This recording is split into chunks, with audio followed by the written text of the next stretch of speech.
ചന്ദ്രേട്ടൻ കുടിക്കൂ. കുടിക്കാതെ കുടിക്കുന്നത് അത്ര വലിയ പാവമൊന്നുമല്ല. ഈ ലോകത്തിലെ എല്ലാ വലിയ ആളുകളും നീ ഇങ്ങനെ ഈ നാട്ടിൽ കിടന്ന് കഷ്ടപ്പെടുന്നു. ശാരദയ്ക്ക് നിന്നെ ഇഷ്ടമാണ്. നീ ഞങ്ങളുടെ കൂടെ പോരും. രാജിയെ കുളിപ്പിക്കാനോ പിന്നെ ശാരദയ്ക്ക് ചിലർ സഹായം ചെയ്യാനോ ജോലിക്കൊക്കെ തോട്ടത്തിലെ വേറെ വേലക്കാരുണ്ട്. ഞാൻ പോട്ടെ. ശാരദയ്ക്ക് അല്പം മുൻശുണ്ടിയുണ്ട്, പക്ഷെ പാവമാണ്. നീ ഒന്ന് ബഹുമാനിച്ചൊക്കെ നിന്നാ മതി. നീ ഞങ്ങളുടെ കൂടെ വാ. നിന്റെ അമ്മയോട് ഞാൻ പറയാം. എനിക്ക് നാളെ ജോലി ഉണ്ട് ചന്ദ്രേട്ട.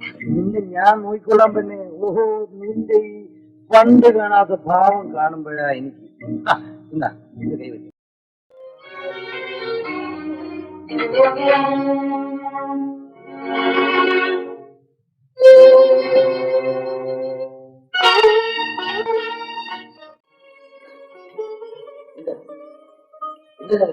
ഒന്നുമില്ല. പറയൂ, എന്താണെങ്കിലും പറയൂ. ഒന്നുമില്ല.